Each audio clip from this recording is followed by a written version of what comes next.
My name is Billy 35M, and until recently I thought I had the perfect life.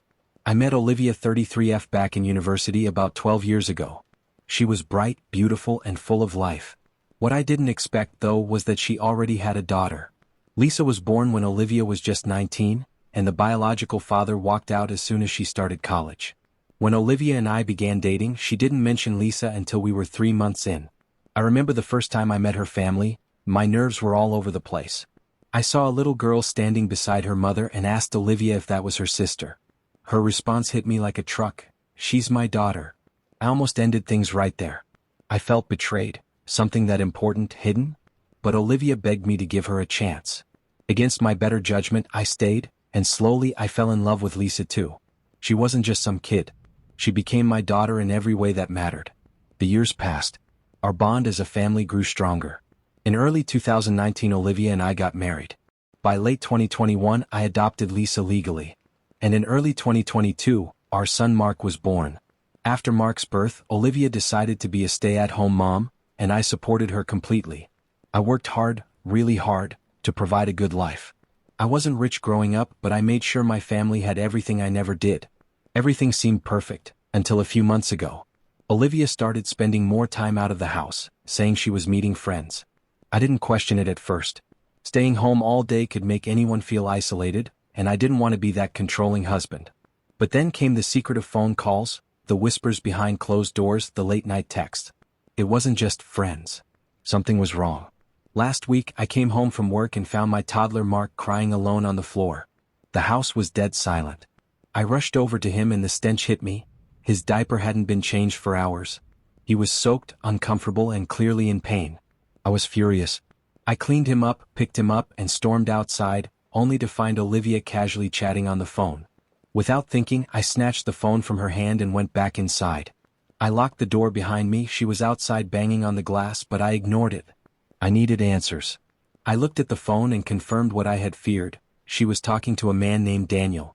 Their chats were filled with flirtation, late-night meetups, and pictures. He was her ex-boss. I took screenshots of everything and sent them to myself. Then I let her in. She hit me across the face in a panic, right in front of our son. Realizing what she'd done, she broke down in tears, tried to hug me, begged me to forgive her. But I wasn't having it. I asked Lisa to take Mark upstairs, and then I confronted Olivia. I gave her one chance, one moment to come clean. No lies. No excuses. I asked her directly, who was it? How long? Did they sleep together? She admitted it was Daniel, her ex-boss, and it had been going on for 6 months. When I asked if they used protection, she broke down even more. I didn't get a straight answer. She begged for forgiveness. She offered to block him. She even said I could cheat too, as if that would somehow balance things. It was pathetic. That's when Lisa came downstairs. I told her to go back up, but she marched to her mother and casually asked if I knew about Daniel, like it was no big deal. I looked at her, heartbroken, and asked if she had known all along. She said yes. Then, as if stabbing a knife in my heart, she said, "Because unlike you, Daniel buys me the things I want without me begging." She didn't stop there. When I asked how she could say that to her dad, she said the words I'll never forget. "You're not my real dad." Olivia snapped at her for that, but it was too late. Something inside me broke. I picked up my son and left the house. I've been staying at my parents' place ever since. Right now, I'm barely holding it together. I've started drinking just to fall asleep. My mom has been taking care of Mark. I've canceled everything related to Lisa. Her private school tuition, extracurriculars, everything. I called a divorce lawyer. Papers are being served this Friday. I sent Olivia one final message. Get a lawyer. And tell that ungrateful thing of yours to start calling Daniel her dad. I'm disowning her. I blocked Olivia after that. I didn't reply to Lisa at all. Just blocked her too. Now mutual friends are texting me. They say they understand my pain, but I'm going too far. They say Lisa is just a child, she didn't fully understand what she was doing. Maybe that's true. But she's 13. Old enough to know what betrayal means. Old enough to hurt me deliberately. I gave her everything, a life filled with love, support, and stability. And this is how she repays me? A part of me feels like I should go scorched earth and never look back. But another part, the broken, lonely part, wonders if family counseling could fix this. If there's still hope. The fairy tale I thought I had was just cracked, not shattered. But I don't know anymore. I really don't. Am I going too far for disowning her? For ending my marriage? Or is this the price of betrayal? It's been 3 weeks since I left Olivia and Lisa. The divorce papers were served as planned. She didn't respond. No angry calls. No begging. Nothing. Just silence. Honestly, that silence was louder than screaming. At first, I thought maybe she finally got the message. Maybe she finally understood what she destroyed. But I underestimated how long guilt can simmer before it starts boiling over. I've been staying at my parents' place with Mark. My mom has been incredible, cooking for us, helping me with Mark while I try to hold down my job. But I'm barely functioning. I still wake up in a daze, expecting to hear Lisa shouting from her room or Olivia humming in the kitchen. But the house is quiet. That silence is torture.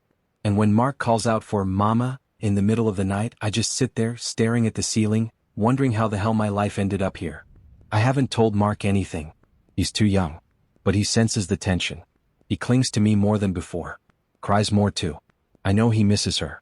A week ago, I finally unblocked Olivia's number, not because I forgave her, but because I needed answers. Closure. I thought maybe I could face her once and end this properly. But before I could even text her, she beat me to it. She showed up at my parents' house. It was raining. I remember because Mark was napping and I was staring out the window, trying to distract myself with the sound of the drops. Then the doorbell rang. My mom opened it, and Olivia was standing there, drenched and crying. My mom didn't say a word. She just looked at me and I nodded for her to let her in. I didn't say anything. Just watched her fall to her knees on the carpet. She was a mess. No makeup, dark circles under her eyes, holding a soaked envelope in her hand. She handed it to me without a word. Inside were printed screenshots, our wedding photos, pictures of the three of us on Lisa's adoption day, Mark's baby photos. Each one had something written on the back. Notes. Apologies. Memories. It was her way of trying to reach me emotionally. She said she hadn't spoken to Daniel in weeks. That she blocked him the same night I left. That she was in therapy now. That Lisa was too. That she understood she destroyed everything, but she couldn't accept the idea of Mark growing up thinking his mom didn't care. She begged me to consider family therapy, for Mark's sake if nothing else. I didn't respond. I couldn't. I was too numb. Then she told me Lisa wanted to talk to me. That she hadn't stopped crying since I left. That she didn't mean what she said that night. That she lashed out. That she was a confused teenager caught in the middle. But how do you forgive someone who looked you in the eyes and said, "You're not my real dad"? I raised that girl. I gave up promotions, vacations, nights out with friends, everything, to give her the life I never had. And when she had the chance to stand by me, she chose him. Not just her mom's affair partner. She chose a man who bought her things over the man who gave her a home. I didn't let Olivia see Mark that day. I told her I'd think about therapy, for my son. Not for her. Not for Lisa. Just for Mark. And then I asked her to leave. That night, I sat on the floor with Mark in my lap, flipping through the photos she gave me. He pointed at one of them, his first birthday. Lisa was holding him, Olivia was smiling, and I was lighting the candle. He giggled. I didn't. I don't know what hurts more, the betrayal or the fact that there are still moments I wish I could go back to. Right now I'm lost. I haven't decided what to do. Part of me wants to burn every bridge and start over. But another part of me, a weaker part, wants to believe people can change. That Lisa didn't mean it. That Olivia regrets it. But what if letting them back in just sets me up to be broken again? A few days after Olivia showed up at my parents' house, she sent another message. Just one line. Lisa wants to talk. She wrote something. If you're willing to read it, I'll wait at the park near your office. I sat with that message for 2 full days. I didn't respond. I didn't even open the park envelope she left in the mailbox the next morning. But curiosity has a way of crawling under your skin. And guilt, well, guilt sticks like tar. That Friday I went to the park. It was cloudy. The kind of sky that makes everything feel heavy even before anything happens. Olivia wasn't there, just Lisa sitting on a bench by the fountain. Her posture was stiff, her knees tucked up like she was bracing for impact.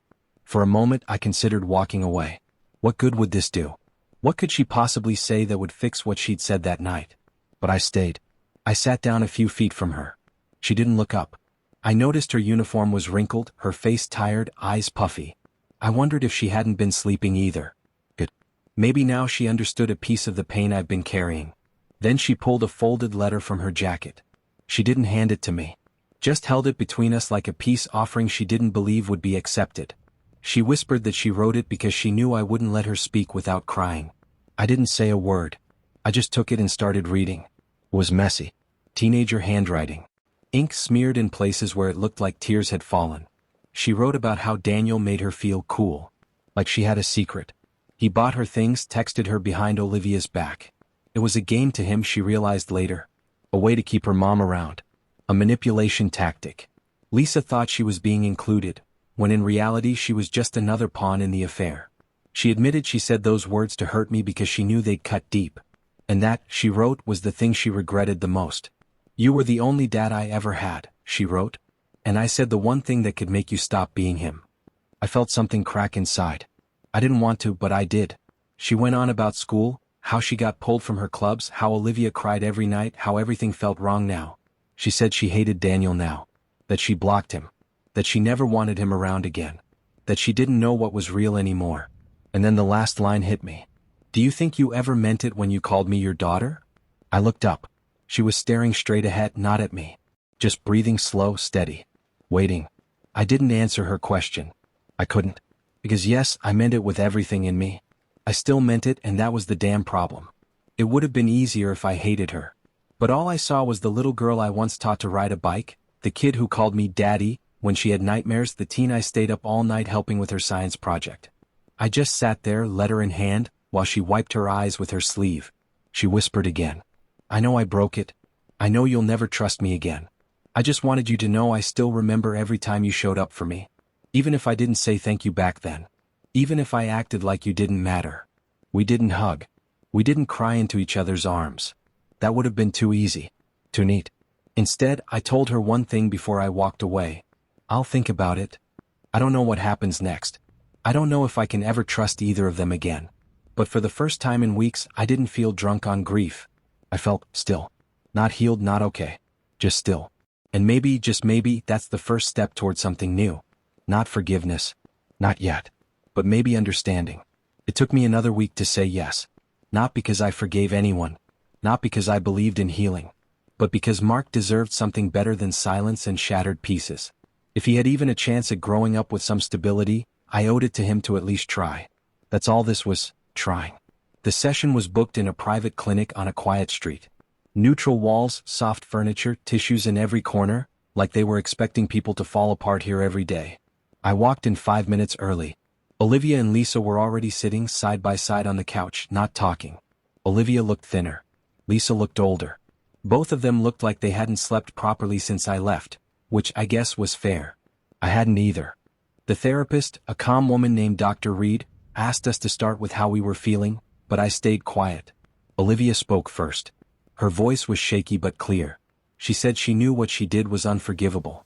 That she didn't expect anything back. But she wanted to take responsibility, for the affair, for the neglect, for letting Lisa get caught in the middle. Then Lisa spoke. She said she missed me. That she'd started therapy on her own. That she was trying to understand why she lashed out that night.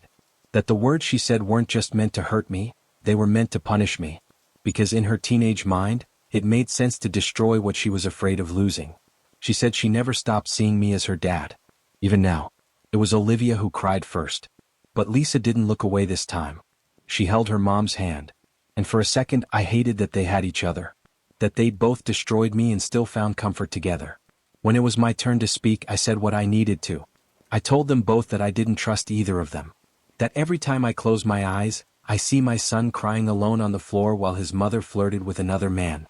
That I hear Lisa's voice, "You're not my real dad," and it echoes louder than any apology ever could. I said I wasn't here for forgiveness. I was here because of Mark. Because one day he'll ask questions.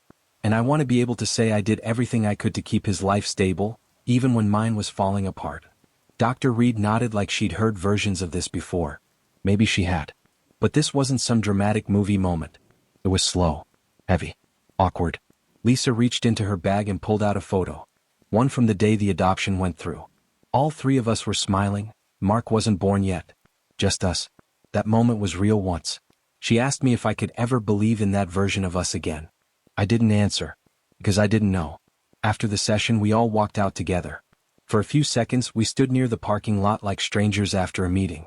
Lisa looked up at me waiting for something. Olivia didn't even try. I nodded once at Lisa, not as a father. Not yet. Just as someone who saw the effort. Then I walked away. That night I didn't cry. I didn't drink. I didn't even reread the letter. I just sat beside Mark's crib watching him sleep, wondering if someday he'd ask why I stayed, or why I didn't. It's been 6 months. 6 months since I left that house. Since I held my son in my arms and walked away from the family I thought I'd die with. Since the night I realized that love, even when it's real, isn't always enough to keep people loyal. Therapy continued for a while after that first awkward session. Not regularly, just enough to keep the door from fully closing. Lisa came to every one of them. She showed up on time every time. Sometimes she spoke, sometimes she just sat there and cried. But she never missed one. Olivia was more fragile. She said all the right things. Took accountability. Made changes. Joined therapy on her own. Cut off Daniel completely. Even showed me screenshots, proof, receipts, everything. But trust isn't rebuilt with receipts. It's rebuilt in moments. In silence. In consistency. And no matter how hard she tried, I never felt safe with her again. Mark turned 3 last month. We had a small party at my parents' place. My mom baked a cake, my dad barbecued in the backyard, and a few neighbors came by. No balloons, no over-the-top decorations, just peace. And that peace felt sacred. Olivia asked if she could come. I said no. Lisa sent a card. A simple hand-drawn one with a photo of her and Mark from 2 years ago. She wrote, "Happy birthday to my little brother. I hope you grow up knowing how lucky you are to have a dad like him." I didn't reply, but I kept the card. I've seen Lisa twice since then, supervised public spaces, no heavy talks. Just checking in. She never pushed, never begged. She looked me in the eye, said she understood why I couldn't forgive her yet, that she was still working on herself, that if I ever needed anything at all, she'd be there. And maybe someday I'll believe that again. But here's the truth, the one I've wrestled with night after night. I didn't go back. I just stopped looking back.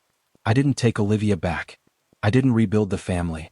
I didn't force Mark into visits he wouldn't remember. I didn't pretend things were okay for the sake of an old fairy tale. Instead, I built something new, just me and my son, one day at a time. I started journaling. Took up early morning runs. I even went on a few dates, nothing serious. But I'm learning to breathe again. Learning to exist without betrayal hanging over me like a shadow. Do I miss them? Sometimes, yeah. Do I wish things had turned out differently? Every damn day. But I'm not angry anymore. Not broken. Not bitter. I'm just healing. And maybe that's enough.